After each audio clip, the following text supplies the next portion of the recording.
Jacob McAllister threw the wolf carcass at the feet of the stagecoach driver and didn't say a word. That was how he'd greeted every one of them. 5 brides. 5 women who'd answered his advertisement, made the journey, and stood right there on the dust-packed road in front of Hargrove's General Store, and every single one had been gone before the week was out. He hadn't chased a single one. He hadn't needed to. But the woman climbing down off that coach right now wasn't moving like someone who planned on leaving. And that was the first thing about Emily Townsend that scared him. If this story already has your heart, hit subscribe. Leave a comment with your city. I want to see exactly how far this story travels. The stagecoach from Abilene pulled into Oak Haven 20 minutes late, trailing a thick column of dust that settled over the whole main street like a judgment from God. Jacob McAllister stood outside Hargrove's General Store with his arms crossed and his jaw set, watching the door of the coach the way a man watches a trap he's already decided not to step into. He had the wolf slung over his shoulder still, hadn't even bothered to drop it at the livery before coming into town. Let her see it. Let her see everything all at once, right from the start. That was how you sorted the real ones from the ones who'd cry on your porch steps and beg the next driver headed east to take them back to wherever they came from. He'd been through it 5 times now. 5 women. 5 letters full of promises. 5 wagon rides up the mountain road to Dead Man's Ridge. And 5 mornings, never more than 4 days in, where he'd woken up to find the cabin empty and a note left on the table that always said more or less the same thing. I'm sorry, I can't. He hadn't kept a single one of those notes. The stage door swung open. A hand appeared first, wide-palmed, work-roughened, gripping the doorframe with a grip that meant business. Then a boot hit the step. Then Emily Townsend descended from that coach, and the whole street went quiet in the particular way that small towns go quiet when they've already decided what they think of someone before that person has said a single word. She was a big woman, tall and broad and solid in a way that Oak Haven's ladies would talk about for weeks. Her dress was plain gray wool, practical, not pretty, and her boots were the kind that had been resoled at least twice. She had dark hair pinned back so tight it looked like it hurt, and she carried a single carpet bag that she set down on the ground herself without looking for anyone to help her. She straightened up, pushed her glasses up her nose with one finger, and looked directly at Jacob McAllister. He didn't move. Half the town was watching now. He could hear the whispers starting up behind him. The kind of whispers people don't bother to keep quiet because they don't respect the person they're whispering about enough to care whether she hears. Lord Almighty, that's what he sent for? Poor man, he'd have better luck with a mule. She ain't gonna last 3 days up that mountain. Look at her. Jacob watched Emily's face during every one of those words. Watched for the flinch, the chin drop, the eyes going glassy the way women's eyes went glassy right before the tears started. Her chin didn't drop. Her eyes didn't change. She picked up her carpet bag, stepped around a horse trough, and walked straight toward him. She stopped 2 feet away. Mr. McAllister, she said. Her voice was flat and direct, and carried no apology in it whatsoever. I'm Emily Townsend. I believe you're expecting me. He looked her up and down, slowly. The kind of slow that was meant to make a person feel like a piece of livestock at auction. I wasn't expecting you to be so, he started. Big? She said. Go ahead and say it. Everybody else already did. He looked at her. She looked back. I was gonna say late, he said. Coach was 20 minutes behind schedule. I got a full day's work waiting on me. She blinked once. That was all. Then let's not waste any more of your time, Mr. McAllister. I'm ready to go whenever you are. He'd expected her to say something about the wolf. Every single one of the others had said something about the wolf. The first one had burst into tears. The second one had asked him, in a tight little voice, if he could please put it somewhere she didn't have to look at it. The third one had actually turned back around and climbed straight back onto the coach without a single word. Emily Townsend looked at the wolf carcass hanging over his shoulder, the same way she'd looked at everything else in Oak Haven. Like it was a fact, not a catastrophe. "You hunt," she said. "Yes." "Good," she said. "I cook. We'll get along fine on that front then." He didn't answer that. He turned and walked toward where his horse was hitched at the post outside the general store. He didn't offer to take her bag. He didn't offer to help her up. He didn't slow his pace. He'd learned a long time ago that letting a woman think he was accommodating only made it worse when she found out he wasn't. He heard her footsteps behind him, steady, unhurried, heavier than he expected, but keeping pace without any difficulty. He put his boot in the stirrup and mounted, and when he looked back down, she was already standing beside the second horse he'd brought for her, studying the saddle with a measuring look. "You ride?" he asked. "I've ridden since I was 6 years old," she said, and put her foot in the stirrup and pulled herself up in one clean motion. The horse shifted under her weight. She settled it with a quiet word and a hand on its neck that knew what it was doing. He watched her for a second longer than he meant to. 12 miles to Dead Man's Ridge," he said.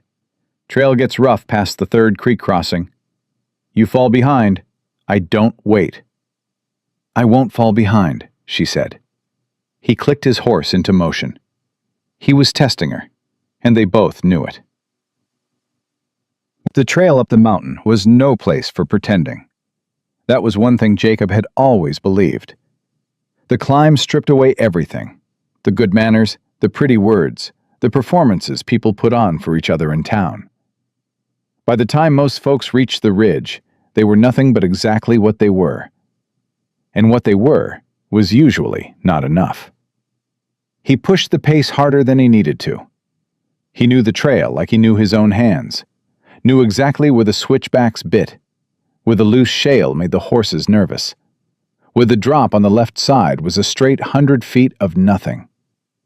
He set a pace that made the horses work. He didn't look back.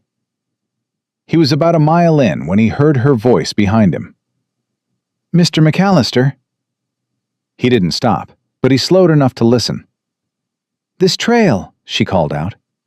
"It cuts left about 40 yards ahead, and there's a rockfall crossing." "You want to take it at a walk, or are you planning to keep going at this pace and let the horses figure it out?" He pulled up. He turned in the saddle. She was right behind him, closer than he'd expected, and she was pointing at exactly the spot she'd described, where the trail bent sharply left and the old rockfall had left the crossing rough and unpredictable, especially for horses that didn't know it. "How do you know that?" he asked. "I asked the liveryman in town what the trail was like," she said simply. "I asked him for specifics. He drew me a map." She patted the pocket of her coat. "I didn't see any point in coming all this way blind." He stared at her for a long moment. Then he turned back around and took the rockfall at a walk. She followed behind him, her horse picking its way carefully, and she didn't say another word about it. Didn't gloat. Didn't push it. Just let the fact stand on its own, the way someone does when they don't need to prove anything, when the truth is simply the truth, and that's the end of it. He didn't like the feeling it gave him. He didn't like it at all. They reached Dead Man's Ridge as the afternoon heat broke and the shadow started stretching long across the cabin yard. The cabin itself was solid but rough, logs blackened by years of wood smoke, a front porch with one sagging board he'd been meaning to fix since spring, a garden bed along the south wall that had more weeds than vegetables because he hadn't planted properly and hadn't bothered to correct that. He watched her face when she saw it. She looked at the cabin the way she'd looked at the wolf and the trail, straight on, without drama. She dismounted and stood for a moment with her hand on the horse's flank and her eyes moving over the property with that same measuring, practical focus. "Wood's low," she said. "I know. Garden's been let go." "I know that too." "Well," she picked up her carpet bag and headed toward the door. "Then I suppose we both know what needs doing." He caught up to her in 3 steps and got to the door first, not out of courtesy, but instinct. He pushed it open and stepped inside ahead of her.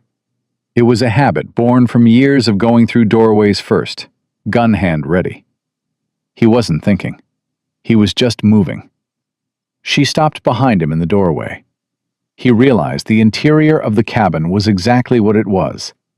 A man's space, roughly kept, utilitarian to the point of bluntness. A single table, 2 chairs, mismatched, the wood stove in the corner, a shelf of canned goods and hunting gear, and nothing that resembled comfort or warmth. He braced for the reaction. The intake of breath, the long pause before the polite, terrible words. "It's just a little smaller than I imagined." That was what the third one had said. The fourth one had cried before she'd even crossed the threshold. Emily Townsend walked past him into the cabin, set her bag down on the table, and opened it. She pulled out a folded piece of gingham cloth, set it on the table, then a small tin of something. He caught the smell of it, something warm and spiced. Then a Bible, worn soft at the spine. Then a bundle of dried herbs tied with twine that she hung on a nail near the stove without asking permission. She turned and looked at him standing in his own doorway. "Supper in an hour," she said. "I'll need a fire started and water from the well. Can you manage that, or would you prefer I do it myself?" He felt something shift in his chest, something he hadn't felt in a long time and didn't have a name for anymore. It wasn't warmth exactly. It was more like the feeling of stepping onto ground you expected to be hollow and finding it solid after all. "I can manage," he said, and his voice came out rougher than he meant it to. "Good." She was already moving toward the wood stove, taking stock of what was in it, what needed cleaning. "And Mr. McAllister?" She didn't look at him when she said it. "I'm not here to be tested. I know that's what you've been doing since the stage. I don't blame you for it, but I'd appreciate it if we could move past it sometime in the next day or two. I've got work to do, and so do you, and spending our energy on a fight that hasn't happened yet seems like a waste of both our time." The silence that followed was the loudest thing Jacob McAllister had heard in years. He put his hat on the hook by the door. He picked up the water bucket. He went to the well. The supper was salt pork and cornbread, and something she'd made from the dried herbs and a tin of tomatoes that had been sitting on his shelf since winter. He didn't ask what it was. He ate 2 full plates of it. She ate 1, in small, deliberate bites, and didn't talk while she ate, and didn't seem bothered by his silence. After, he pushed back from the table and looked at her directly for the first time since the cabin. "You want to know why the others left?" he said. It wasn't a question. "I know why the others left," she said. She was clearing the plates with the same economy of motion she brought to everything. "You made sure they would." That landed somewhere it wasn't supposed to. He kept his face still. "You don't know a damn thing about it." "I know what your advertisement said." She set the plates in the wash basin. "It said you needed a woman with a strong back and a clear head. It said you didn't have room for weakness or sentiment. It said," she turned to look at him, "that you were not a gentleman and had no interest in becoming one." She paused. "It didn't say what you were afraid of, Mr. McAllister, but that part wasn't hard to read between the lines." He stood up. The chair scraped back against the floorboards. "I'm not afraid of anything." "No," she said, without any heat in it at all. "I expect that's what you tell yourself." He stared at her. She held the stare without blinking. The wood stove popped behind her. "You don't talk like a woman who came here to get married," he said. "No," she agreed. "I came here because I didn't have anywhere else to go. I'm not going to dress that up in sentiment and call it something prettier. I needed a place. You needed a person. That's what this is." Something about the bluntness of it hit him like cold water. He'd gotten nothing but performances from women. Either the terrified ones who tried to be what they thought he wanted, or the romantic ones who'd constructed a whole fantasy around the idea of the mountain man and his rugged life, and fallen apart when the fantasy met the actual mud and cold and silence of it. Emily Townsend wasn't performing anything. She was just telling him the truth, like it was the most ordinary thing in the world. He didn't know what to do with that. "There's a cot in the storeroom," he said finally. "Blankets are on the shelf above it.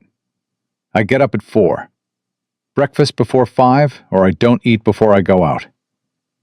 "Understood," she said. He went to his room and closed the door, and he lay in the dark for a long time, staring at the ceiling of the only place he'd ever called his own, listening to the sounds of her moving around in his kitchen, quiet, efficient, unhurried, and feeling something he'd spent the last 10 years trying to wall out, pressing against the inside of his chest, like a thing that meant to get through, whether he let it or not. He didn't sleep well. He hadn't expected to. The next morning he was up at 3:30. Old habit. He'd beaten the dawn every morning of his adult life, and he wasn't about to change that now.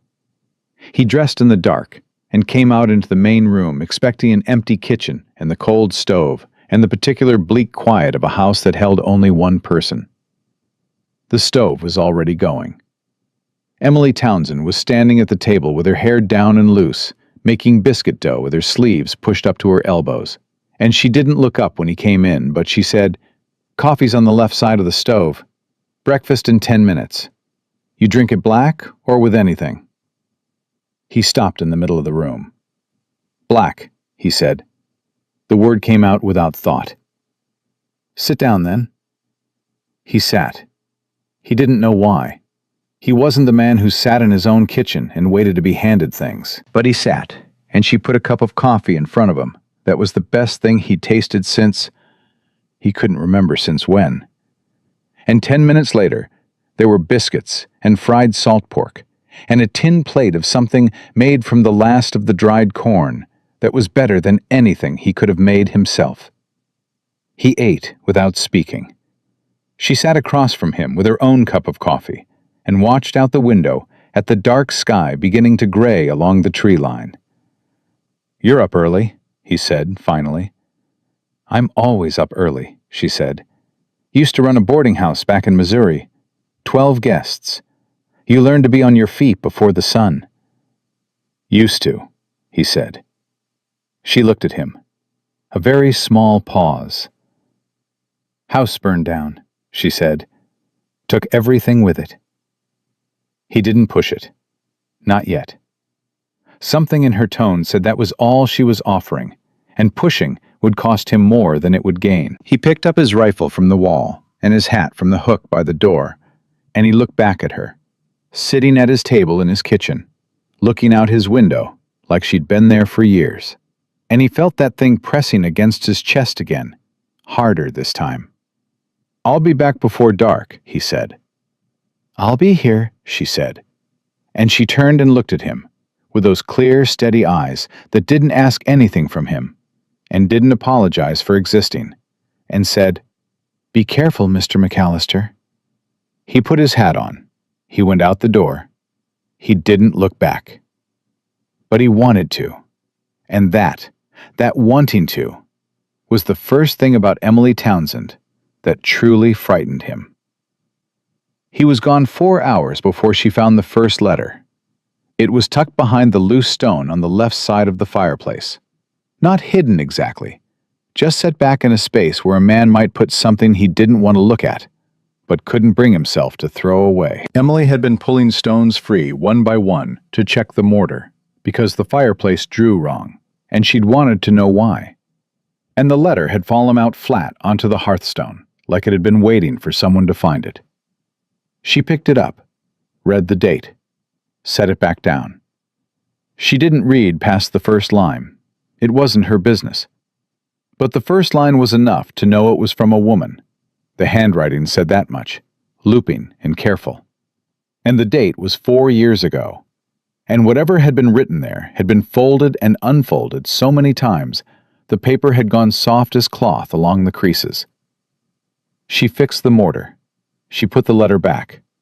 She didn't touch it again. But she thought about it for the rest of the morning while she worked the garden, pulling weeds by the fistful and turning soil that hadn't been properly broken in months. And she thought about a man who kept a letter he couldn't throw away in a place where he'd never have to look at it directly. She understood that, more than she would have admitted to anyone. She was still thinking about it when she heard the horse. She straightened up and looked toward the trail, wiping her hands on her apron. It wasn't Jacob. His horse had a different gait, heavier and slower on the downhill. And this one was moving fast, too fast for the last stretch of trail where the shale got slick. She stepped back from the garden and waited. The rider who came into the yard wasn't Jacob. It was a boy, 16, maybe 17, riding hard with his face pale and his hat gone. And he pulled up when he saw Emily and stared at her like he'd expected the yard to be empty.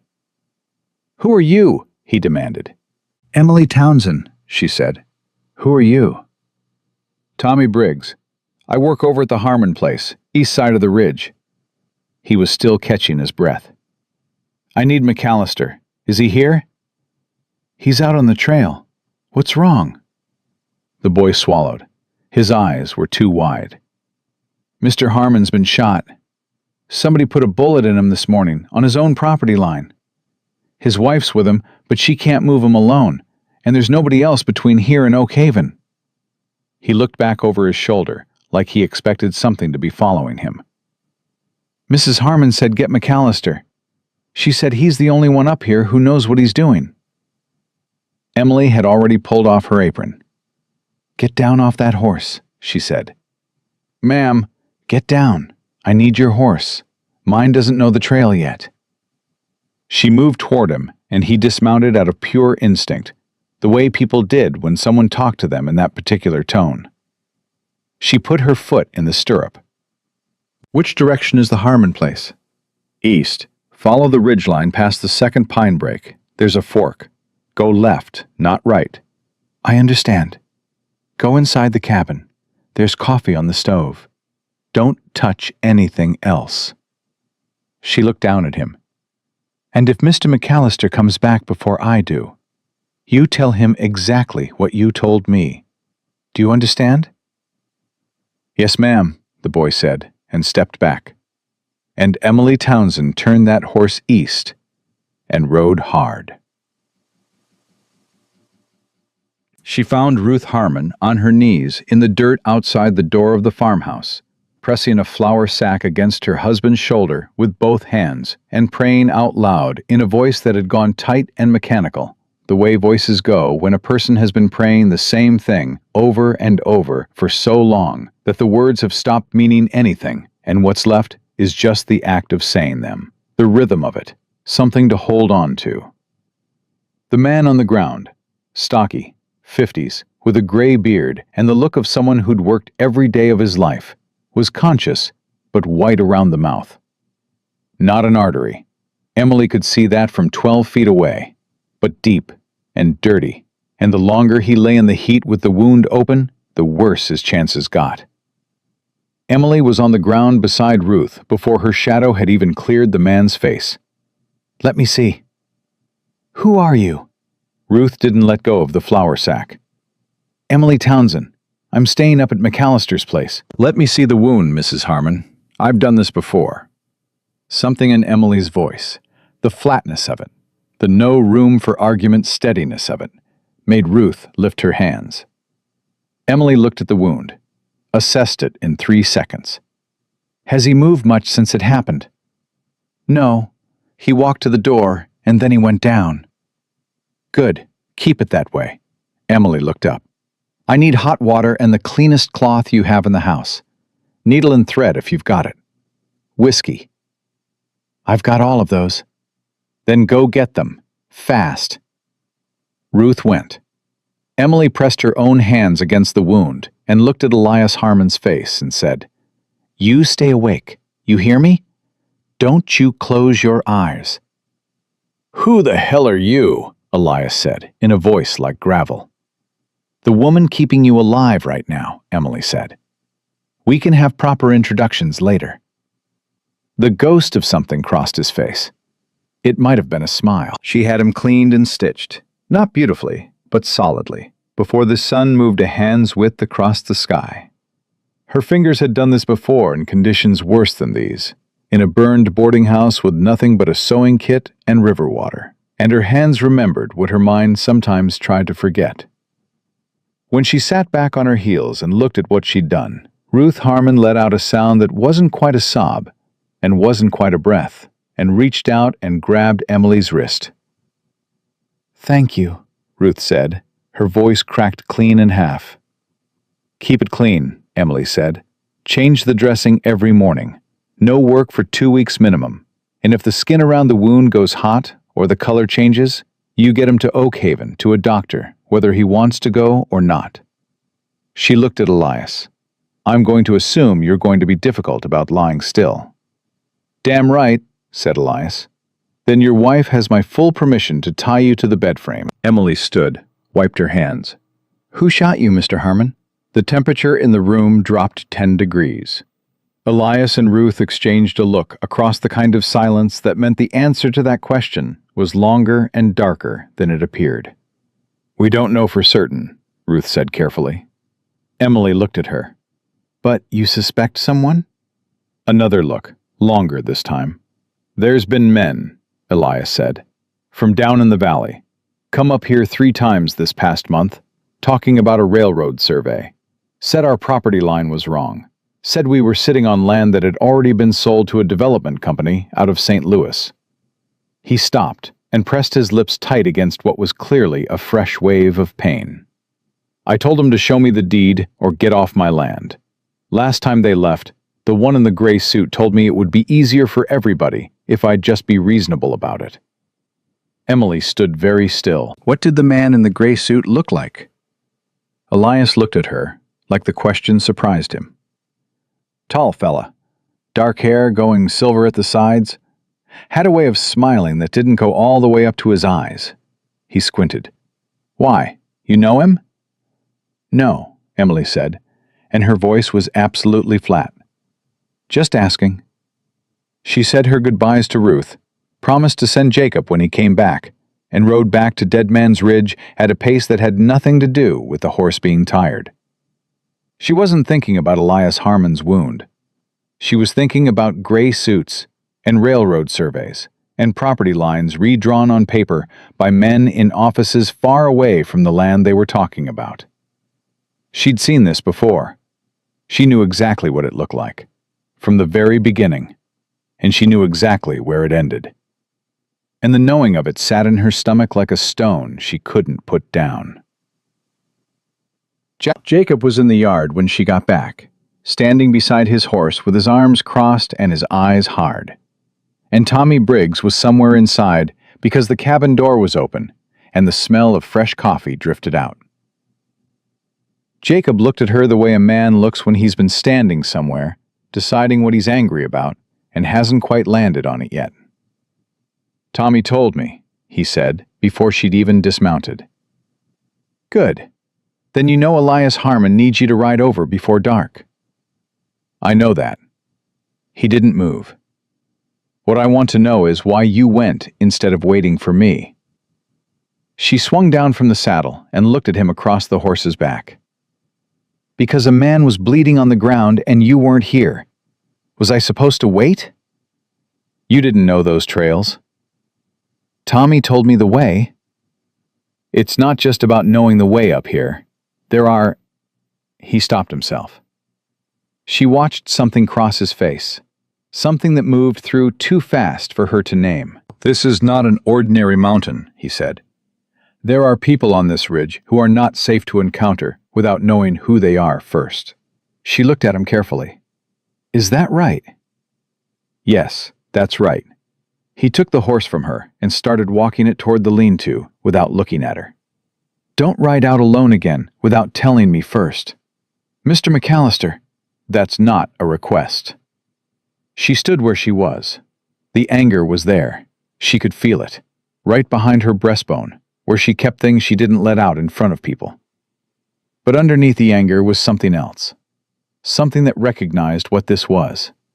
He wasn't being controlling. He was being afraid, and he didn't know how to say that, so it came out as a command. She decided to let it go, for now. "The men who shot Harmon," she said. "He said they were claiming his property line was wrong. Railroad survey men from St. Louis." Jacob stopped walking. "He said the man leaving them wore a gray suit," she continued. "Tall, dark hair. Smiled without it reaching his eyes." Jacob turned around slowly. His face had changed entirely. The irritation was gone. In its place was something older and harder, and it looked at her like it was measuring the distance between what she'd just said and something he'd been thinking about for a long time. "You know who that is," she said. "I know who that sounds like." His voice had dropped. "His name is Gideon Blackwood. He runs a land acquisition company out of St. Louis. He's been working the valley for 2 years, buying up deeds, some legal and some not." He paused. He got to 3 families along the lower ridge before anyone understood what was happening. By the time they did, the deeds were transferred and those families were gone. Gone where? Just gone. He said it like the word had weight. Nobody's asked too many questions about it. The silence between them was not an empty silence.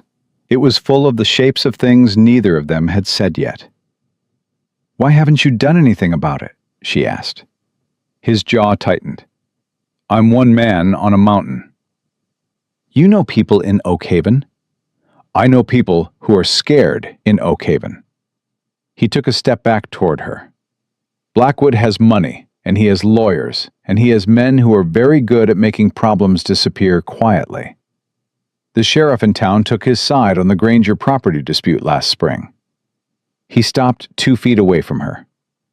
"So no, I have not ridden into town and made a speech about it, if that's what you're suggesting." "I'm not suggesting anything," she said. "I'm asking questions. There's a difference." He looked at her for a long moment, and she held the look, and something passed between them that wasn't warmth yet, but was in that direction. The particular understanding that exists between 2 people who are both used to standing alone, and have just, without planning it, found themselves standing roughly in the same direction. "Go inside," he said, and his voice was different now, quieter. "I'll ride to Harmon's. Be back by dark." "I'll have supper ready," she said. He nodded once, got back on his horse, and rode east along the ridgeline. She watched him go for a few seconds longer than she needed to, and then she went inside, and she stood at the window for a moment, with her hands on the sill, and she said, in a voice too low for anyone to hear, "Don't you let it be the same thing, Lord. Not again. Not up here." He was back before dark. He came in quiet, hung his hat, sat down at the table, and ate what she'd made without speaking for a full 10 minutes. She didn't push him. She'd learned in the boarding house that men who came home from hard things needed to eat before they could talk, and talk before they could think, and think before they could feel. And rushing any part of that process just pushed it underground where it got harder to deal with. "Harmon's going to make it," he said finally. "I know he is. I stitched him clean." Jacob looked up. "Where'd you learn to do that?" "Boarding house in Missouri. I had 12 grown men under that roof at any given time. You learn a few things about wounds." He went back to eating. Then, without looking up, "The boarding house that burned down." "Yes." "You said it took everything." "Yes." He set down his fork. He looked at her across the table, and his voice was careful in a way she hadn't heard from him before. Like a man handling something he thought might be fragile, and wasn't sure what to do about that. "What happened?" She met his eyes. She'd been deciding since yesterday whether she was going to tell him anything real, whether he'd earned it yet, whether she trusted the mountain or the man, or both. She decided. "I had a life," she said. "A real one. House, business, something I'd built from nothing after my husband died. I wasn't rich, but I was standing on my own 2 feet. She wrapped her hands around her coffee cup. Then my brother came. He had debts I didn't know about, and a plan I didn't understand until it was already in motion. He put my name on papers I never signed, borrowed money against my property without my knowledge. She paused. When it all collapsed, they didn't come after him. He'd made sure of that. They came after me. Jacob didn't say anything.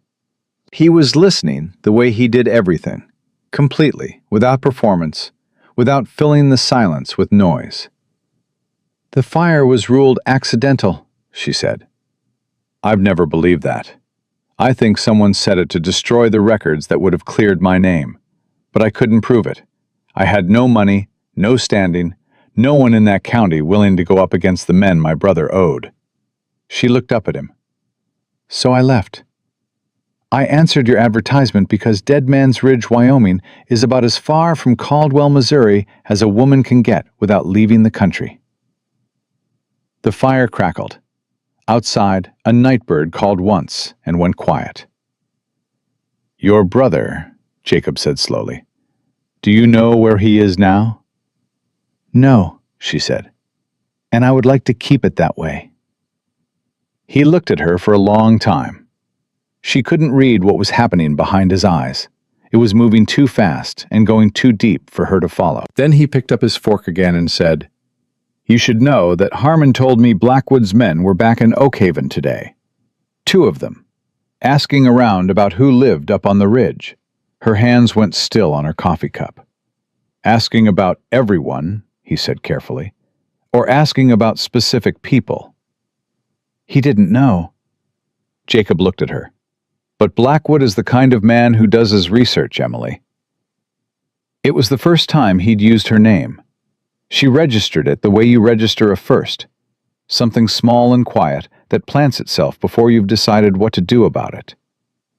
If someone told him there was a new woman at Dead Man's Ridge, he said, and if that someone in St. Louis had been looking for a woman from Caldwell, Missouri, who disappeared a year ago, then we'd have a problem, she said. Her voice was steady. Her hands were not. She pressed them flat on the table and made them be still. But we don't know that yet. No, he said, we don't. Then there's no sense in fear until there's something real to be afraid of. She stood and picked up the plates. I'll clean up. You should check the horses. He stood too, and he was close enough that she had to tilt her head to look at him, and he looked back down at her with something in his face that she absolutely could not name, and that sat in the air between them like a held breath. You're not afraid of much, are you? He said. It wasn't a question. I'm afraid of plenty, she said. I've just had enough practice that it doesn't show the same way anymore. He held her eyes for one moment longer. Then he picked up his hat and went to check the horses. And Emily Townsend stood at the wash basin and scrubbed plates in the dark and listened to the mountains settle around her, and tried very hard not to think about tall men in gray suits who smiled without their eyes and were very, very good at finding people who didn't want to be found. She heard them before she saw them. 3 mornings after the conversation about Gideon Blackwood, Emily was at the well when the sound of horses drifted up the trail. Not the easy, unhurried sound of a single rider who belonged on the mountain, but the deliberate, grouped rhythm of men riding together with a destination already decided.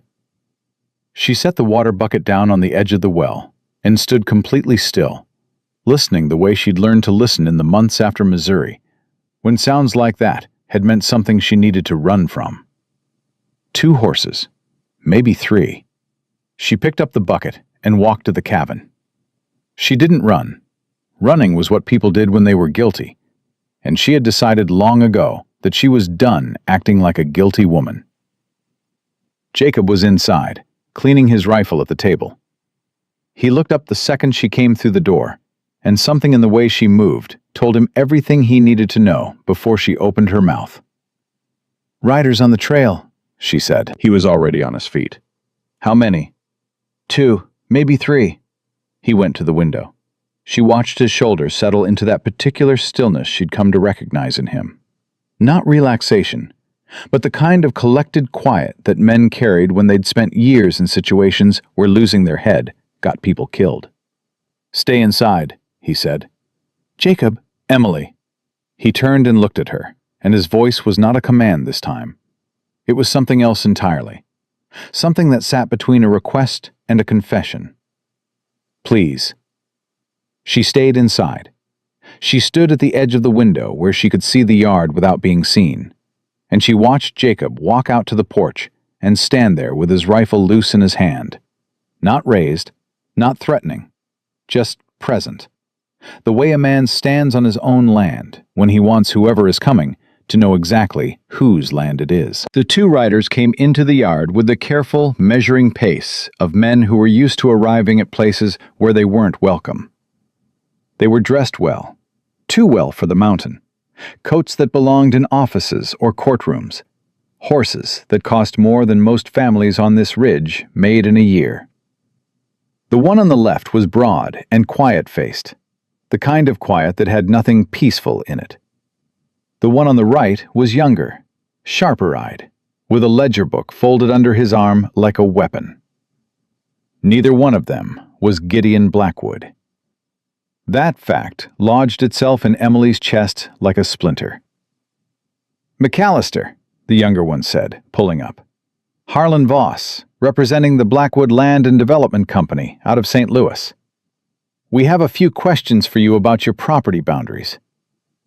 "I know my property boundaries," Jacob said. "Yes, sir. I'm sure you believe you do." Voss smiled in a way that didn't require any warmth to produce. "But our survey indicates that approximately 40 acres on the eastern face of this ridge were included in a land grant sold to Blackwood Development in 1869, prior to your acquisition. That survey is wrong. Our lawyers disagree."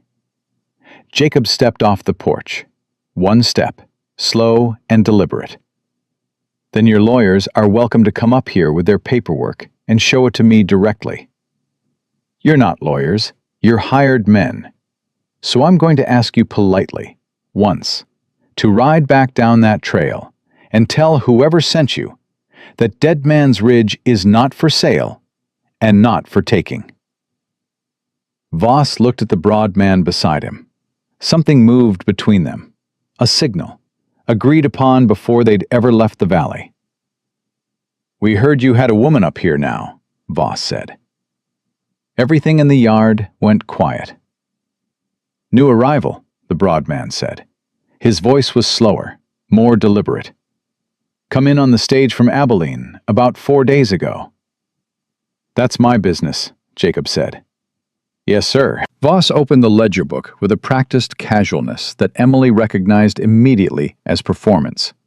A gesture designed to look like routine and feel like a threat. "We're just confirming identities up on the ridge. Routine survey procedure. The woman's name, would that be Emily Townsend, formerly of Caldwell, Missouri?" Emily pressed her hand flat against the cabin wall. Her heart was doing something loud and irregular that she forced herself to breathe through. Jacob didn't answer.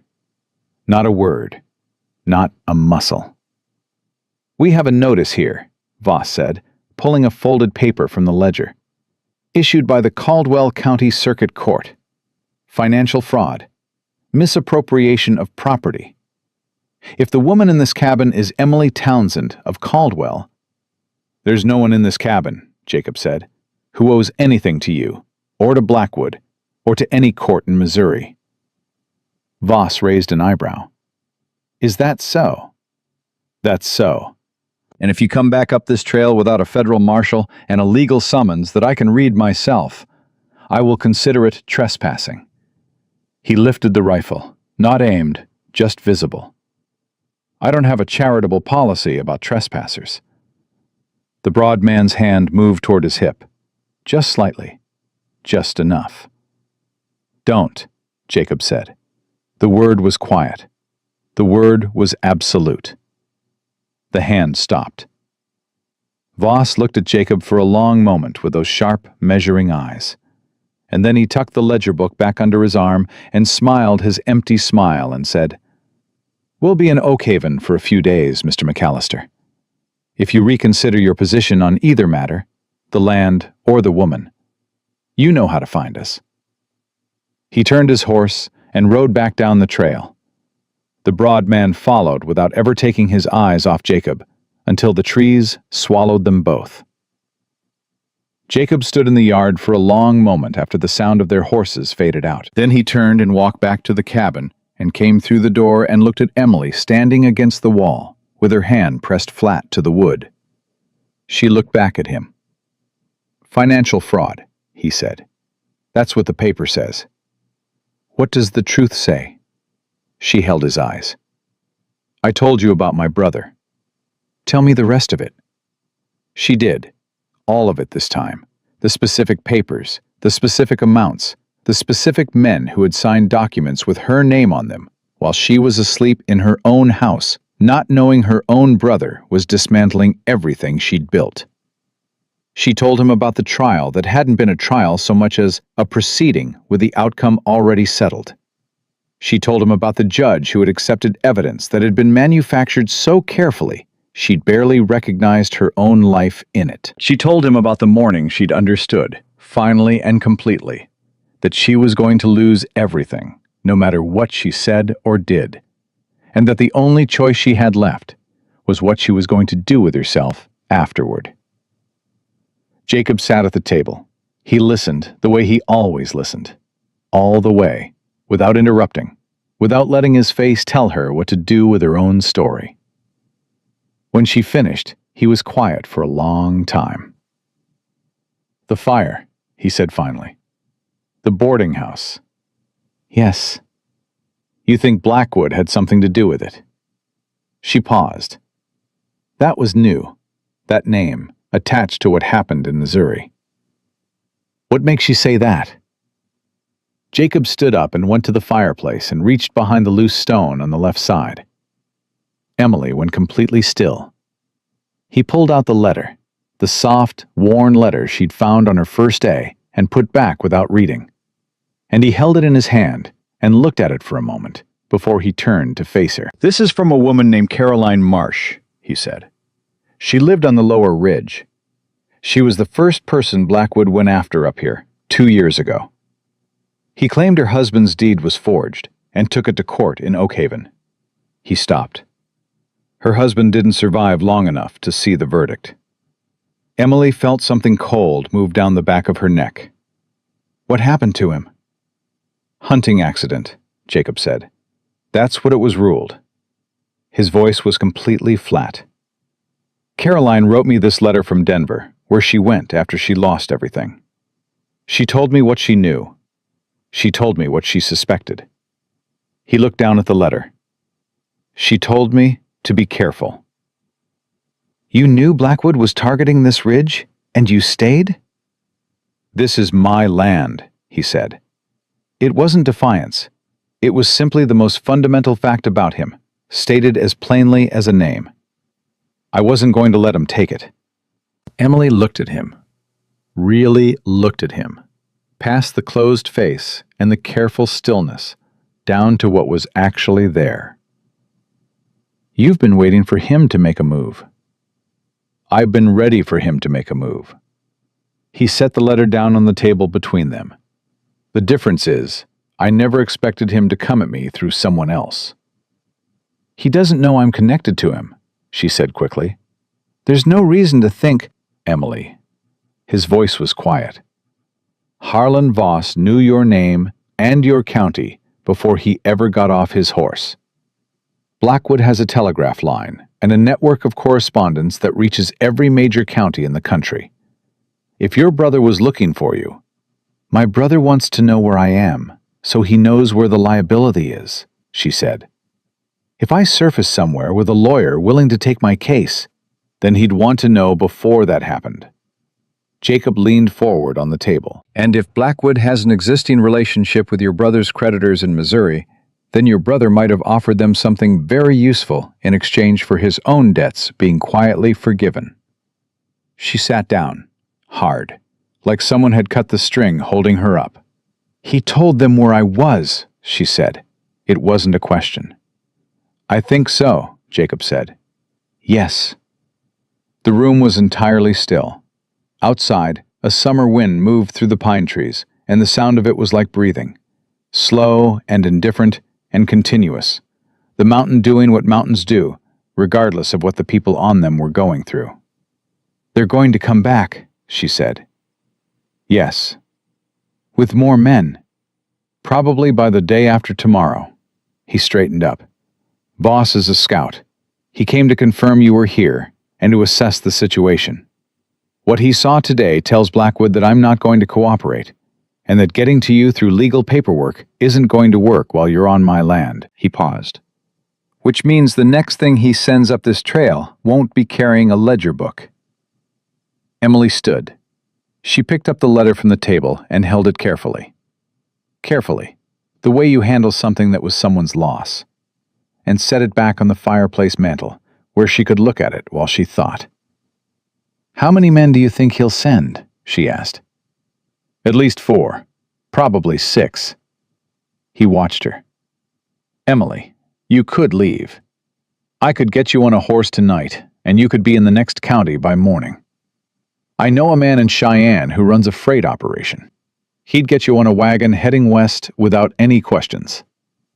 "No. This is not your fight." She turned around and looked at him with an expression he hadn't seen on her face before. Not the practical steadiness, not the quiet endurance. Something older and hotter and harder.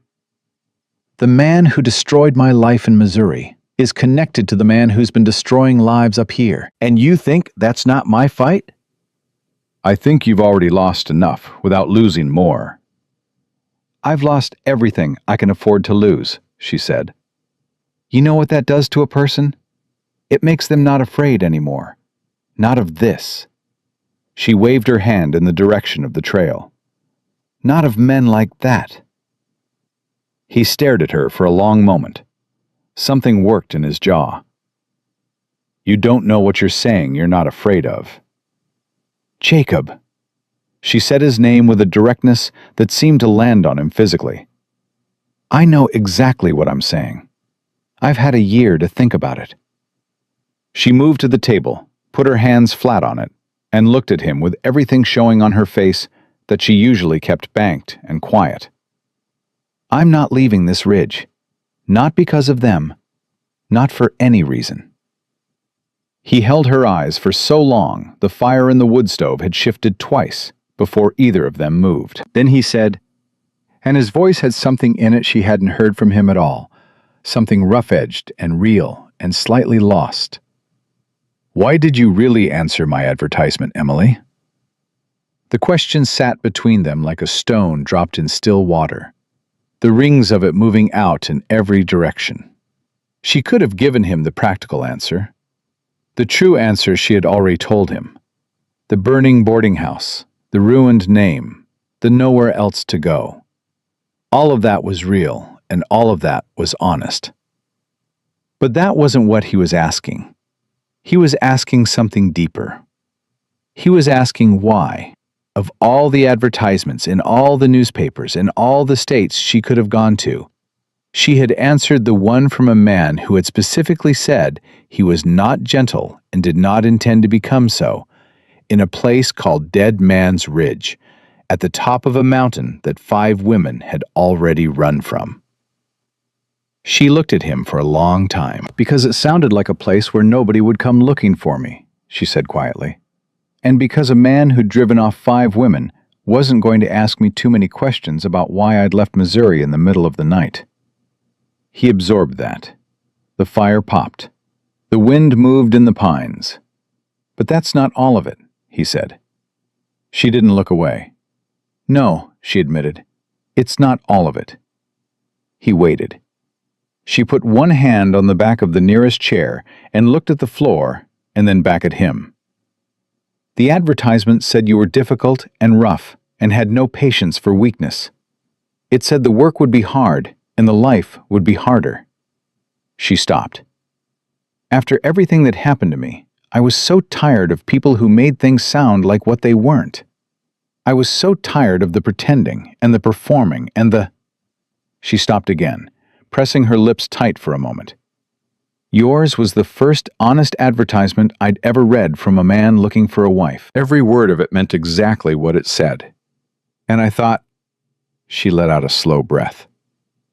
I thought that was someone I could trust, even if he was difficult. Maybe especially because he was difficult.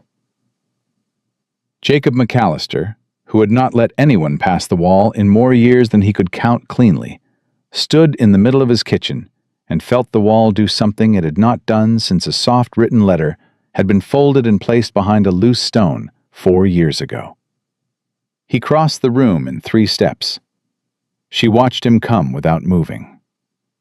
He stopped directly in front of her and looked down, and she looked up, and neither of them said anything for a long moment that stretched out between them full and waited.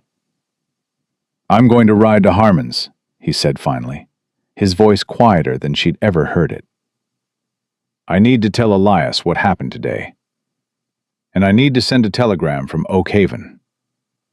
To who? A man I know. Federal deputy out of Cheyenne. He owes me. He paused. He's the kind of man who might be very interested in a St. Louis land company and their methods of acquisition. Something loosened in her chest.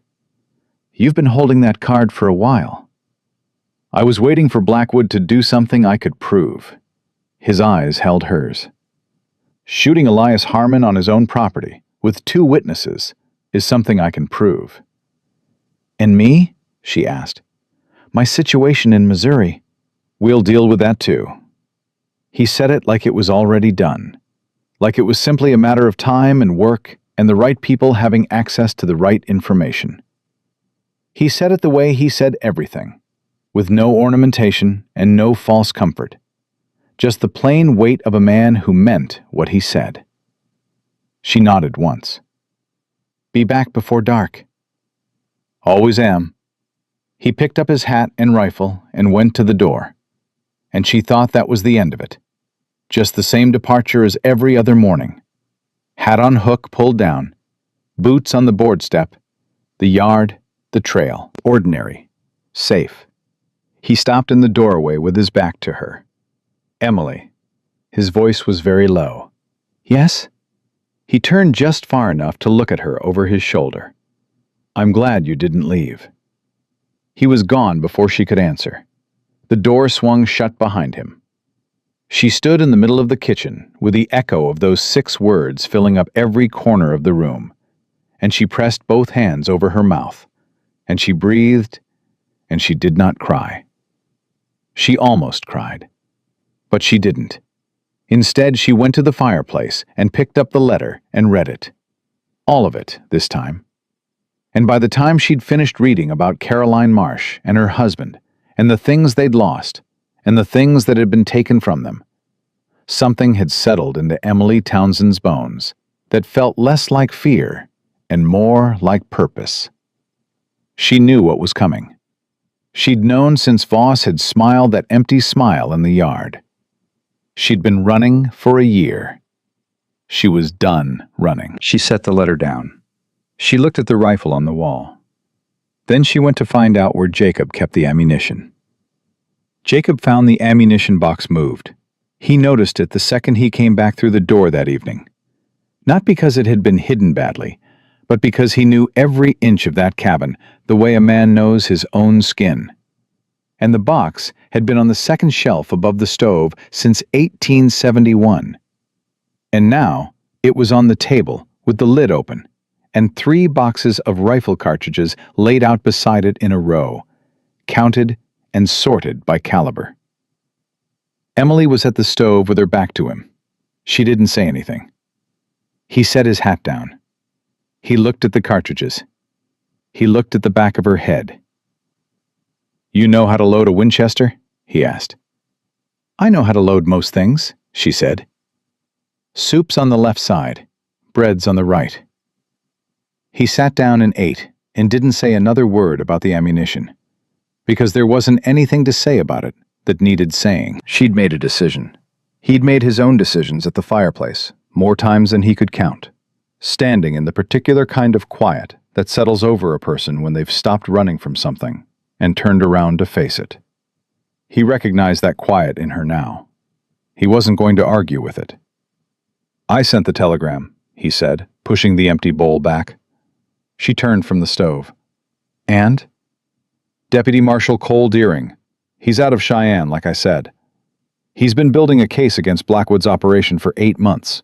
Land fraud, deed forgery, 2 suspicious deaths down in the valley that he couldn't get enough evidence to prosecute." Jacob looked at her steadily. "When I told him Blackwood's men had come onto my property, naming a woman wanted in Missouri for financial crimes, he got very interested." Emily sat down across from him slowly. "How interested?" "Interested enough to say he'd be on the first available stage to Oakhaven." Jacob put his hands flat on the table. 2 days, maybe 3. He's bringing paperwork, federal warrants that override any county-level arrangement Blackwood has made with the local sheriff. He paused. "If we can hold the ridge for 2 days, Emily, this ends differently than Blackwood is planning." She was quiet for a moment. "And my situation in Missouri? The circuit court notice?" "I told Deering everything you told me." Jacob's voice was careful. "He says financial fraud convictions obtained through manufactured evidence are reversible under federal statute if new testimony can be produced. He knows a prosecutor in St. Louis who's been looking for exactly the kind of case your brother's creditors represent." He stopped. "It's not a promise, but it's a door that's been closed, suddenly being open." Emily Townsend looked at the table. She pressed her lips together once, quickly, and then she looked up, and her eyes were completely steady. 2 days, she said. 2 days, he confirmed. She nodded once. "Then we'd better be ready." They worked through half the night. Jacob showed her the rifle. Not the basics, which she already knew, but the specific rifle, its habits and tendencies, the way it pulled fractionally right when the barrel was warm, and the particular catch in the trigger mechanism that required a clean, consistent pull to avoid a misfire. He showed her because it was his primary weapon, and if something happened to him, he needed her to be able to use it without thinking. She didn't say anything about that implication. Neither did he.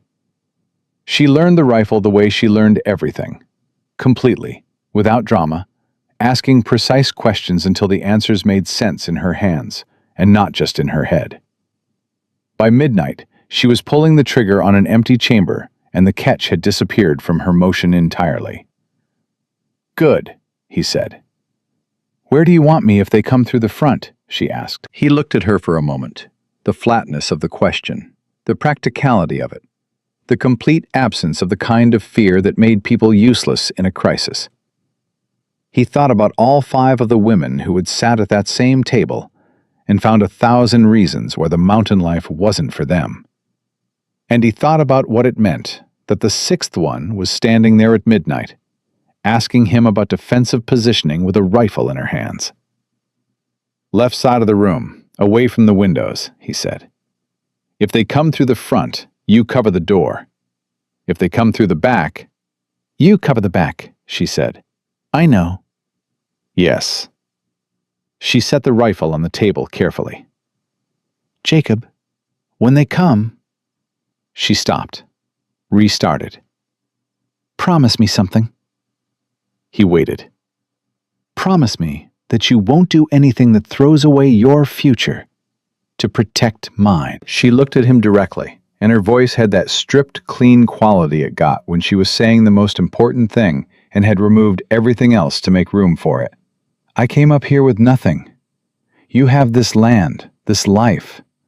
Whatever happens with Deering and the warrants, if it comes down to a moment where you have to choose between protecting me and protecting yourself, Emily, promise me," she said.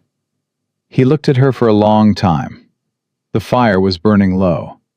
Her face was serious and unafraid and completely honest, and it did something to him that he could not stop and had no vocabulary for. "I can't promise that," he said quietly. She held his eyes. Why not? He didn't answer. He picked up the rifle from the table and moved it to its proper position on the wall. Get some sleep, he said. One of us needs to be rested. She watched him cross the room.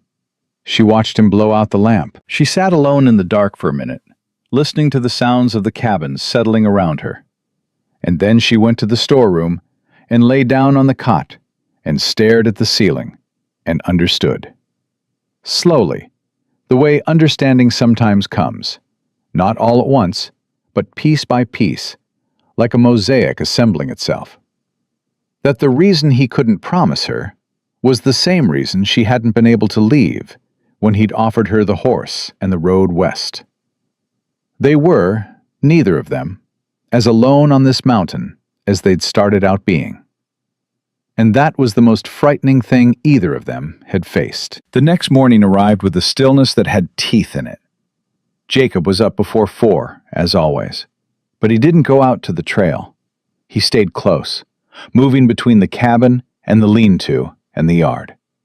And Emily noticed that his rifle never left his hand, and his eyes went to the tree line every few minutes, with the quiet regularity of a man who has decided the waiting is over, whether or not the other party has shown up yet. Ruth Harmon arrived at 9 in the morning on foot, which told Jacob everything about the urgency before she'd opened her mouth.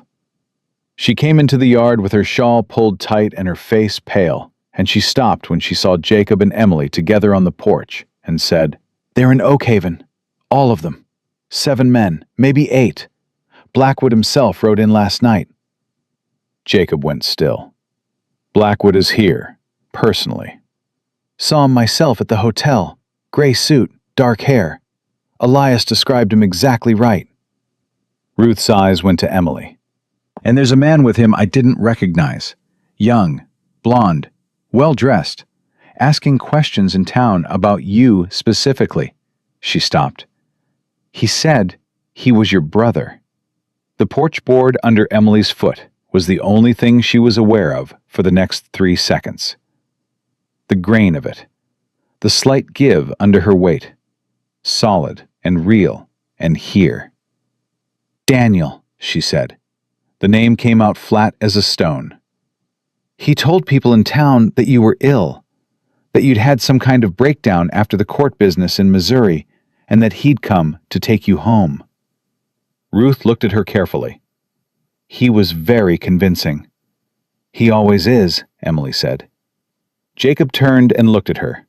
She was looking at nothing, at the middle distance, at something no one else could see, at a year of running, compressed into a single name, spoken out loud in the mountain air for the first time. "Emily." Jacob's voice was quiet and close. She pulled herself back. "He's not here to take me home," she said, and her voice was steady again, cleared of whatever had been in it for those 3 seconds. "He's here because Blackwood needs him to give the fraud charges legitimacy. If Daniel can present himself as a concerned family member recovering an unstable woman, then anything I say against either of them looks like the irrational claims of someone with a history of mental instability." She looked at Jacob. "It's what they did in Missouri. He stood up in that courtroom and told the judge he was worried about my state of mind. He cried." She said the last word like it tasted of something rotten. "He's very good at crying when it serves him." Jacob looked at Ruth. "Did Deering's telegraph reach the Oakhaven office?" Ruth shook her head. "Sheriff Combs has the telegraph office on a private arrangement with Blackwood. Any incoming messages to certain names get held." She paused. "Including yours." The silence that followed had a different quality than the ones before it. Harder, more specific. "Deering doesn't know to come," Jacob said. "No," Ruth said. "And Blackwood knows that. I think that's why he moved so quickly." She looked between them. "Whatever you sent last night, Combs read it and held it. And now Blackwood knows you reached out to a federal deputy, and he needs to move before that deputy shows up, regardless." Jacob turned and looked at Emily, and for a single unguarded moment, his face showed her everything. The calculation, the anger, the refusal to let it get the better of him. And underneath all of that, undeniable and clear as a struck bell, the thing he hadn't been able to promise her last night. He turned back to Ruth. "Go back to your husband. Lock your doors and stay inside until this is done." "Elias wants to come up here." "Elias has a hole in his shoulder and a wife who needs him alive." Jacob's voice was firm and not unkind. "Tell him I said to stay put. Tell him I've got it handled." Ruth looked at Emily one more time. Something passed between the two women. Not words, just the particular understanding that moves between people who have been through hard things and recognize it in each other. Then Ruth walked back down the trail, and the yard was quiet again. Jacob was already moving. He went inside and came back with a second rifle, a handgun, and a box of shells. He set them on the porch rail. "They'll come before noon," he said. "Blackwood doesn't wait once he's in motion. He'll bring enough men to make resistance look futile, and he'll bring Daniel to make it look legal. And if Deering doesn't come in time, then we make it last long enough that he comes too late for Blackwood, but not too late for us." He looked at her. "Ruth's husband isn't the only person on this ridge.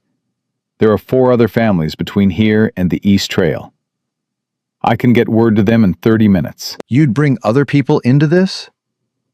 "They're already in it." His voice had an edge in it. "Blackwood's men came for Harmon. The Coopers lost their creek access last spring when Blackwood moved a survey marker and nobody challenged it. The McAllisters have had 2 offers and 2 threats in the past 6 months."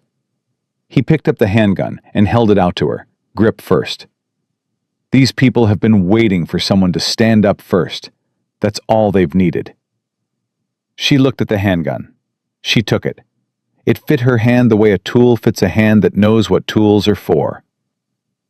30 minutes, she said. "Go." He was off the porch before she finished the sentence. He came back in 25 minutes with Elias Harmon, pale, bandaged, furious, and absolutely immovable on the subject of staying home. And 2 men she didn't know. The first was a tall, weathered man named Cooper, with hands like ironwood and a shotgun older than he looked. The second was younger, a McAllister by his introduction, 17 years old, with his father's rifle and his father's absence explained in 3 quiet words.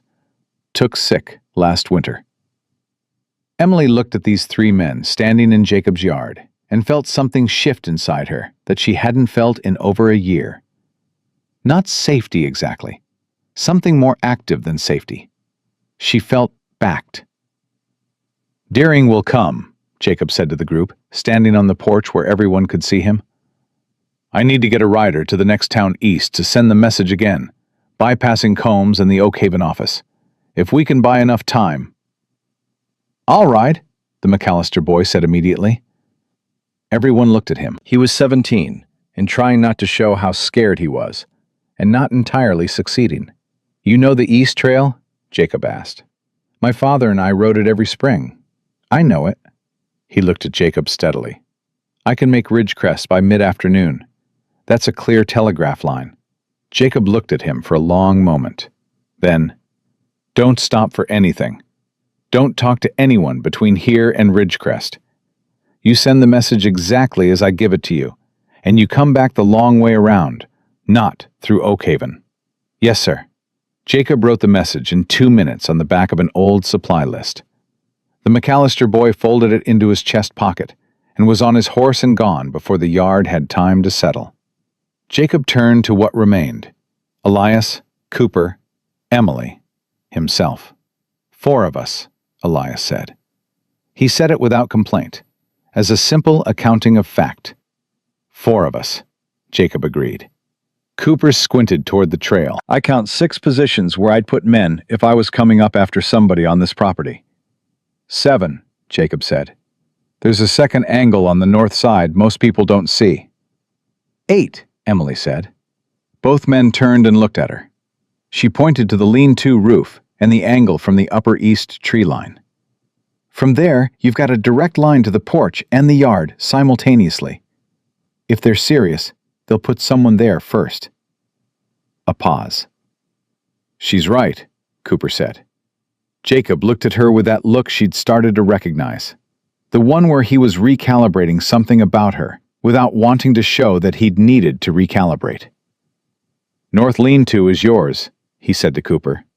Elias, you're at the side window. No heavy lifting. You shoot what comes through your sightline. Emily. I know, she said. Left side of the room. Door. If your brother comes with them. If Daniel comes with them, she said quietly. I need you to let me talk to him first, before anything else. Can you do that? He looked at her. Why?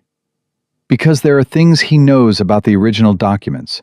Things he said in private that I can use in front of witnesses. Things Blackwood doesn't know he told me. She held Jacob's eyes. If I can get Daniel talking, in front of Elias and Cooper and anyone else who's watching, I can take away the story Blackwood built around me. Without it, those Missouri charges are worth nothing. Jacob was quiet for a moment. You've been thinking about this for a while. Since Missouri, she said. I just didn't have witnesses before. He looked at her, long, measuring, with something behind his eyes that she thought might be the closest thing to wonder she'd ever seen on a face that didn't wear wonder easily. All right, he said. You talk first. I've got your back while you do it.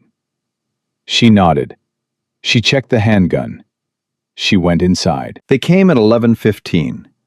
Emily heard them while she was standing at the kitchen table with the handgun in her hand. Heard the grouped rhythm of many horses that she'd been listening for since the conversation at the well 3 days ago. And she felt her heart do one hard, deliberate beat, and then settle into something steady and purposeful. She crossed to the window and looked out and counted. 8 riders. Voss on the left, the broad man slightly back. 5 others she didn't recognize, spread in a loose formation that was exactly as deliberate as it looked. And at the front, upright and easy in the saddle, with his gray suit catching the summer light like he planned the whole composition himself, was Gideon Blackwood. And beside him, on a gray horse, looking everywhere but at the cabin, with the particular expression of a man who is doing something he knows is wrong and has built enough rationalizations around it that he can almost believe otherwise, was her brother. Daniel Townsend hadn't changed. That was the thing about Daniel. He never changed. Same sharp features, same careful posture, same way of holding himself like the world owed him a better view. He'd aged around the edges, but the center of him was exactly what it had always been. A man who was smart enough to know better and weak enough not to care. She breathed in through her nose and out through her mouth, and she opened the cabin door and stepped onto the porch. Blackwood pulled up in the yard and looked at her, and for the first time she saw the face behind the legend that had been living in her imagination since Elias Harmon had described it. He wasn't frightening the way she'd expected. He was something almost worse. Completely composed, completely certain, with the particular calm of a man who has never in his adult life been in a situation he didn't control. Miss Townsend, he said pleasantly, what a relief. Your brother has been worried sick. Daniel finally looked at the cabin. He looked at Emily. Something moved across his face that she refused to read as guilt, because she'd been fooled by his face before. Emily, he said, thank God. Daniel, she said. Her voice didn't shake. She was proud of that. You're going to want to be very careful about what you say next. Blackwood smiled.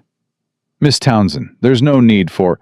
I wasn't talking to you, she said, and she looked at her brother, and she said, I was talking to him. She raised her voice just enough to carry clearly across the yard. And I want everyone on this property to hear what he says when I ask him this question. Blackwood's composure didn't break, but something moved behind his eyes that hadn't been there before. A fractional recalculation. The first moment of a man encountering something he hadn't prepared for. Jacob stepped out of the lean-to to her left, rifle raised. Cooper materialized from the right. Elias's shotgun appeared in the side window. The yard was very quiet. Emily looked at her brother and said, in a clear, carrying voice. "Daniel, tell me who signed the loan documents in Caldwell. Tell me out loud. Tell all of these people whose name was on the original deed transfer. Tell them, because I know you remember, and I know you've been carrying it. Tell them whose hand actually held the pen." The silence in that yard stretched out over the whole summer mountain. Daniel Townsend looked at his sister. Then he looked at Gideon Blackwood. Then he looked back at his sister. And she watched him do the calculation. The one she'd been counting on him to do. The calculation that had always been Daniel's defining characteristic. Which way does the wind blow, and where is the safest place to stand? Blackwood's hand moved toward the man on his right, just slightly. "Don't," Jacob said from the lean-to. His voice was quiet and absolute, exactly as it had been in the yard 3 days ago. Everything stopped.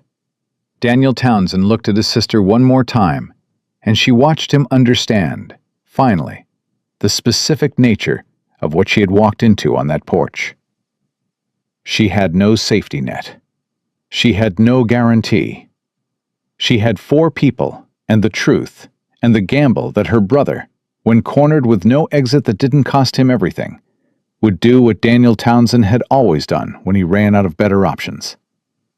He would save himself. "It was my hand," Daniel said. The words fell into the yard like something dropped from a great height. "Daniel." Blackwood's voice had lost its pleasantness entirely. "It was my hand," Daniel said again, and his voice cracked on it, and the crack was real. And Emily knew the difference between Daniel's real cracks and his performed ones. And this one was real. The deed transfer in Caldwell. The loan documents. All of it. Emily didn't sign any of it. "I used her name." He looked at the ground. "I used her name because mine wasn't worth anything anymore. And hers was." The yard held its breath. Daniel's confession hung in the summer air like smoke that wouldn't clear, and for 3 full seconds, nobody moved. Not Blackwood's men, not Cooper, not Elias at the window, not Jacob in the lean-to. The whole mountain seemed to stop and listen to the echo of what had just been said out loud for the first time. Then Gideon Blackwood did something none of them expected. He laughed. It was a short, controlled sound, not the laugh of a man who found something funny, but the laugh of a man who had decided that the temperature of a room was not to his liking and intended to change it through sheer force of composure. "Mr. Townsend is clearly under considerable stress," he said smoothly, to no one in particular and everyone specifically. "Whatever he says in this state carries no legal weight. The Caldwell court documents are filed and certified and a federal deputy marshal is going to be very interested in examining the certification process," Jacob said from the lean-to. He stepped forward into the yard, rifle still raised, his voice unhurried and absolutely certain. "Along with the deed transfers on 4 ridge properties. Along with the survey manipulation on the Cooper Creek access. Along with the circumstances of Frank Marsh's death last year on the lower ridge." That landed. Not on Voss, who had the practiced face of a man paid to show nothing. Not on the broad man, whose face had never shown much to begin with. It landed on 2 of the 5 men in the back of the formation. A quick, involuntary exchange of glances that lasted less than a second, but was visible to everyone who was paying attention. Emily was paying attention. She saw it and filed it away. Blackwood looked at Jacob with those composed, calculating eyes, and Emily watched him do what smart, dangerous men do when they realize a situation has shifted. He didn't argue, and he didn't threaten. He went quiet. He reassessed. And in that reassessment was the most frightening thing she'd seen from him yet, because it meant he was already looking for the next move. "You're a long way from any kind of law up here, McAllister," Blackwood said. "Whatever you think a deputy marshal is going to do with second-hand accusations from mountain farmers." "Cole Deering isn't interested in second-hand accusations," a voice said from the tree line. Every head in the yard turned. 3 riders emerged from the east trail at a walk. A lean, weathered man in a duster with a federal badge pinned to his chest, and 2 deputies flanking him with rifles across their saddles. The lead man, Deering, rode with the easy, permanent stillness of someone who had spent his career arriving at places where people weren't expecting him, and had made a study of the value of that. Emily felt her knees do something she absolutely refused to let anyone see, and she locked them straight, and stood her ground on the porch, and breathed. Cole Deering, Deputy United States Marshal, District of Wyoming. Deering pulled up at the edge of the yard and looked at Blackwood with the specific dispassion of a man who has been building toward a moment for 8 months and arrived at it without an ounce of drama to spare. Gideon Blackwood, I have federal warrants for your arrest on charges of deed fraud, land acquisition through coercion, and conspiracy in the death of Francis Marsh of Dead Man's Ridge, Wyoming. I also have a separate warrant. He reached into his duster. For the detainment of one Harlan Voss in connection with the same. Voss's ledger book hit the ground. His horse shifted. His hand moved. Don't, said Jacob Deering and Cooper simultaneously.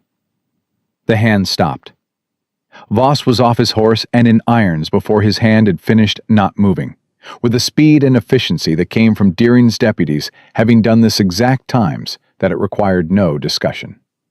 The broad man dismounted on his own and put his hands up without being asked, with the resigned expression of a man who had always known the specific morning this was going to happen, had just been hoping it would be someone else's problem. Blackwood didn't move.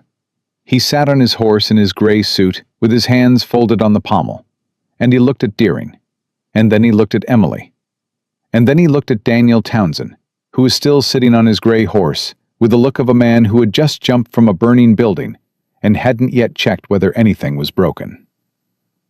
Mr. Blackwood, Deering said pleasantly, you're welcome to make this difficult. I've had a very long ride, and I'd welcome the exercise. Blackwood dismounted. He did it precisely and without haste, the way he did everything, and he turned and held out his hands for the irons, with the particular dignity of a man who has decided that the optics of resistance are worse than the optics of compliance. I'll have my lawyers in Oakhaven within 48 hours, he said. I expect you will, Deering said. They're welcome to meet me at the county jail.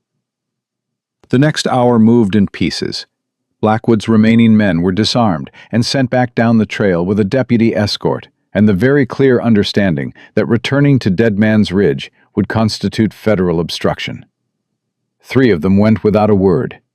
The 4th, one of the younger ones from the back of the formation, stopped at the edge of the yard and looked at Jacob and said, I want it known I never fired on anyone up here.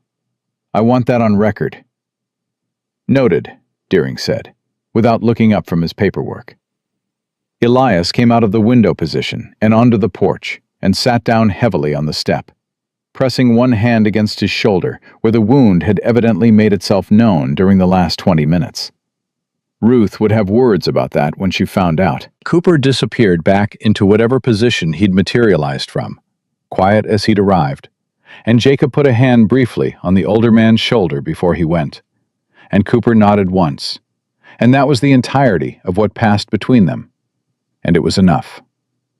Daniel sat where he was on his gray horse until everyone else had moved, and then he dismounted, slowly, like a man getting off a horse for the first time after a very long ride. And he stood in the yard, and he looked at his sister on the porch. She looked back at him. Deering moved between them with the smooth, professional instinct of a man who understood the geography of family situations. Mr. Townsend, I'm going to need you to come with me to Oakhaven and provide a formal, sworn statement about the Caldwell County documents. That statement, combined with the physical evidence my office has been compiling— I know, Daniel said. He wasn't looking at Deering. He was still looking at Emily. I know what I need to do. Daniel, Emily said. He finally fully met her eyes. He looked like he had aged 10 years in the last 20 minutes, and she thought, not without a complicated bitterness she had earned the right to feel, that it was almost impressive how long it had taken consequence to catch up with his face. "I'm sorry," he said. The two words dropped into the air between them. She looked at them. She looked at him. "I know," she said. "Emily, I know you are," she said again, and her voice was not warm, but it was not hard either. It was something more difficult than either. It was the voice of a woman who has decided that what someone did to her is real, and what they feel about it afterward is also real, and that these two things can both be true without one canceling out the other. But sorry doesn't put back what burned. Daniel closed his eyes briefly, nodded.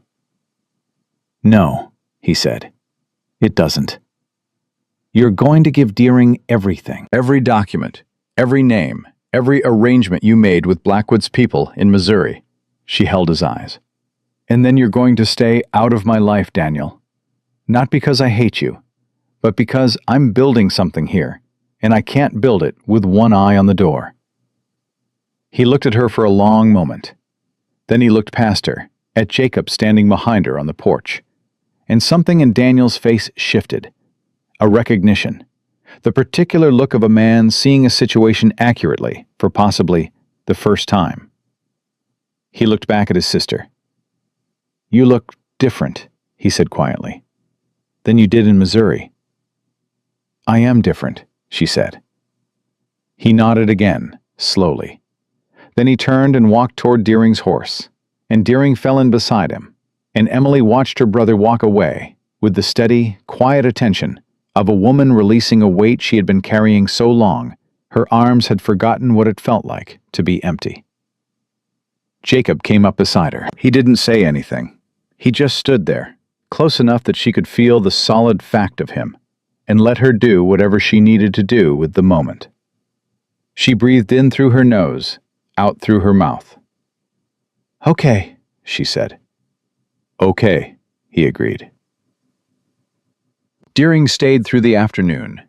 He sat at Jacob's table with his paperwork spread out and his pen moving steadily, and he took Emily's full statement with the focused, unhurried attention of a man who understood that the quality of what was on this page would determine the quality of what happened in court. And he did not rush her, and he did not lead her, and he did not flinch at any part of it. When she was done, he set down his pen and looked at her directly. "Miss Townsend, the Caldwell County conviction was obtained through fraud, with the knowing participation of 2 court officers and 1 presiding judge. With your brother's sworn testimony and the physical evidence my office has compiled, the reversal process in federal court will take approximately 6 months. He paused. "Your name will be cleared." She heard the words. She understood the words. She sat with them for a moment, while they found the places in her that they needed to reach. 6 months, she said, approximately. He folded his papers with precise, practiced movements. In the meantime, the Caldwell notice has stayed under federal review, which means no county officer or private party can act on it. You're protected where you stand. She looked at Jacob across the table. He was looking back at her, and his face showed more than it usually showed. She had been learning to read him over the course of a week that had been longer and more complete than most years she'd lived. And what she read on his face now was not complicated. It was simple. It was a man who was glad she was where she was. "Thank you," she said to Deering. He put his hat on and stood. "Thank McAllister. His telegram gave me the last piece I needed." He looked at Jacob with the frank, unceremonious respect of one capable man for another. "Good work holding the ridge." "Had help," Jacob said. Deering glanced at Emily with something that might have been a smile if it had committed more fully to the expression. Then he went out to his deputies, and they rode Blackwood and Voss down the mountain in the long gold light of the late afternoon, and the sound of their horses faded into the trees, and then the mountain was quiet again. Real quiet. The settled kind.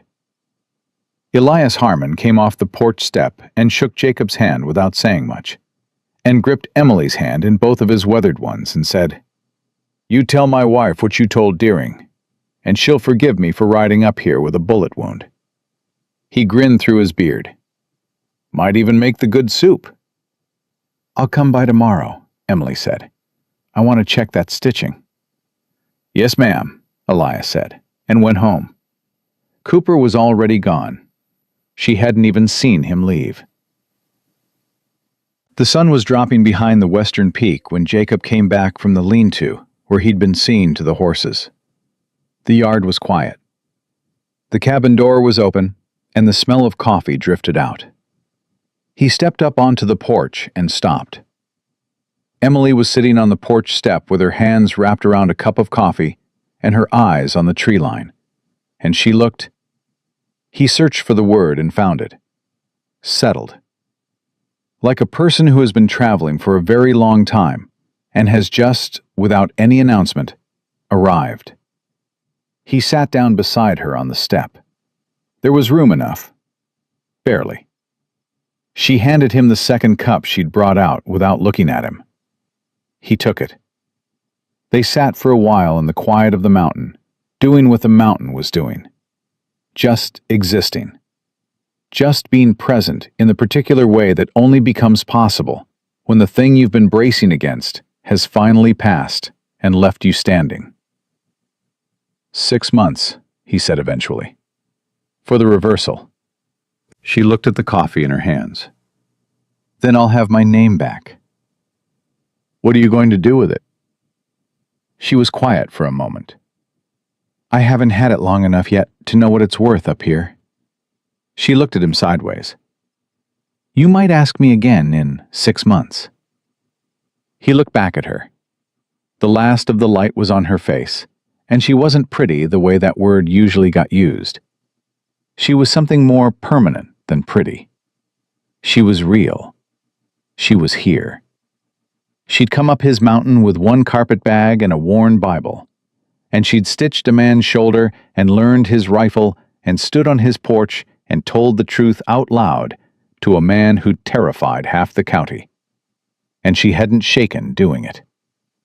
He put the coffee cup down on the step beside him. The advertisement I ran, he said.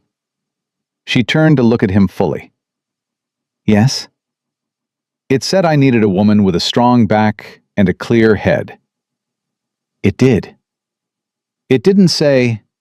He stopped, pressed his lips together, started again, because Jacob McAllister had learned, slowly, at some cost, over the last week, that there were things worth saying out loud, even when saying them was harder than just about anything else. It didn't say what I actually needed. She was looking at him with those clear, steady eyes that had never asked anything from him, except honesty, and had never flinched when he'd given it. What did you actually need? She asked quietly. He looked at her for a long moment. Someone who wouldn't leave, he said. Not because the mountain was easy, not because I was easy, but because they decided. He held her eyes. Because they made a decision and kept it. The porch was quiet. The pines were quiet. The whole long summer ridge was quiet around them. I made a decision, she said. I know. When Voss was in this yard with his ledger, and you were in the lean-to. She stopped, and her voice had something in it she didn't often let surface. Something with warmth at the center of it. I looked at you standing there and I thought, this is the man who wouldn't let them take me. This is the man who told a court officer to get off his land on behalf of someone he'd known for 4 days. She looked at the tree line. I've had people in my life who had 10 years and couldn't do that. He reached out and took her hand. It was a simple motion, not romantic, not performed. Just a man's hand finding a woman's hand on a porch step and holding it. The way you hold something you've decided to keep. Her fingers folded around his. They sat like that while the last of the light went out of the sky and the first stars appeared over the western peak, and the mountains settled into the particular deep quiet of a summer night with no more storms coming. A week later, Jacob McAllister rode into Oak Haven with Emily Townsend beside him. He'd been in Oak Haven 100 times without it meaning anything except errands and supplies, and the particular endurance of other people's company. He rode in now with his spine straight and his eyes steady, and Emily on the gray horse to his left. And people on the street looked up the way they always looked up when he came through. And then they looked at Emily, and he watched their faces go through several calculations at once. He'd expected that. He'd prepared for it. He hadn't prepared for what Emily did.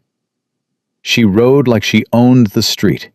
Not arrogantly, not the way Blackwood had ridden, with his expensive horse and his gray suit and his ownership already decided before he'd arrived. She rode the way a person rides when they understand what it costs to be where they are, and have decided the cost was worth paying. She looked at people directly. She nodded at Ruth Harmon in front of the dry goods store. She tipped her chin to Cooper's wife, who she'd met for the first time yesterday, and who had already invited her to a quilting circle in a tone that did not remotely suggest the invitation was optional. The women who had whispered about her getting off the stage 10 days ago watched her from the doorways of their businesses and their parlors, and she met every one of those looks with the same quiet, unassailable steadiness, and one by one they dropped their eyes. At the sheriff's office, the temporary federal officer Deering had installed, Combs having been quietly removed from his position pending investigation, came out and handed Emily a folded paper that she took and read with her glasses pushed up on her nose, and then folded again and put in her coat pocket with a short, firm nod that said everything necessary. Jacob watched her do it from beside his horse at the post. Elias Harmon limped up and stood beside him, with his arm in a proper sling now, courtesy of Emily's re-examination and insistence. "She gonna stay?" he asked, not looking at Jacob. Jacob looked at Emily at the other end of the street, talking to the temporary officer with that straight-spined, direct-eyed certainty of hers, her gray dress and her worn-soled boots and her dark hair catching the summer light. "Yes," he said. Elias nodded like that was the most sensible thing he'd heard all week. "Good. Ruth says she makes the best cornbread she's ever had, and Ruth's standards are unreasonably high." Jacob said nothing, but the corner of his mouth did something it hadn't done in years. That evening, she sat across from him at the same table where she'd sat the first night, and they had supper. And there was something different in the air between them that neither of them named, because naming it wasn't necessary. It was already there. It had already decided what it was. After, she picked up the coffee cups, and he picked up the plates, and they moved around the kitchen in the easy, unself-conscious way of two people who have found their positions relative to each other without negotiation. The way two things find equilibrium, not because anyone planned it, but because the balance is simply true. She stopped at the window. Her hand rested on the sill. "I wrote a letter today," she said, "while you were checking the north fence." He waited. "To a lawyer in St. Louis, a man Deering recommended, about the Missouri case." She didn't look at him. "About the boarding house." "Good. It won't be quick," she said. "None of it will be quick." "No," he agreed, "but it'll be done right." She turned from the window and looked at him across the kitchen, and he looked back, and between them was the table where she'd put down gingham cloth and a small tin of something spiced and a worn Bible on the first night. The three things she'd carried out of Missouri and onto a stage and up a mountain to a place called Dead Man's Ridge, because she'd had nowhere else to go. She hadn't come with nothing. He understood that now, in a way he hadn't understood on the first night. She'd come with everything she had left, and what she'd had left had turned out to be exactly enough. "Jacob," she said. "Emily," he said. She looked at him with those steady, clear eyes that had never flinched from a single thing this mountain had put in front of them. And she said, "I'm not going anywhere." He crossed the kitchen in 3 steps, and he took both her hands in his, and he held them the way he'd held hers on the porch step. Not tentatively, not carefully, but with the full and certain grip of a man who has recognized something real and has no intention of letting it go. "I know," he said. Outside, the summer night settled over Dead Man's Ridge, over the cabin and the garden that was growing now, over the garden bed along the south wall where the weeds were gone and the soil was turned, over the lean-to where the horses stood quiet, over the 12 miles of mountain trail between the ridge and the valley, where Gideon Blackwood sat in a county jail cell, waiting on lawyers who were not going to be able to do for him what they'd done before. The mountain was exactly what it had always been, uncompromising, indifferent, demanding everything from the people who chose to live on it. But Dead Man's Ridge had two people on it now, two people who had both come to the end of what they could survive alone and had found, in the least likely place and the least likely way, that surviving together was not just possible, it was the only ending that made any sense at all. Emily Townsend had answered an advertisement from a man who promised her nothing and delivered everything. And Jacob McAllister, who had driven 5 women off his mountain without a second thought, had finally met the one who understood that a hard life and a true one were the same thing.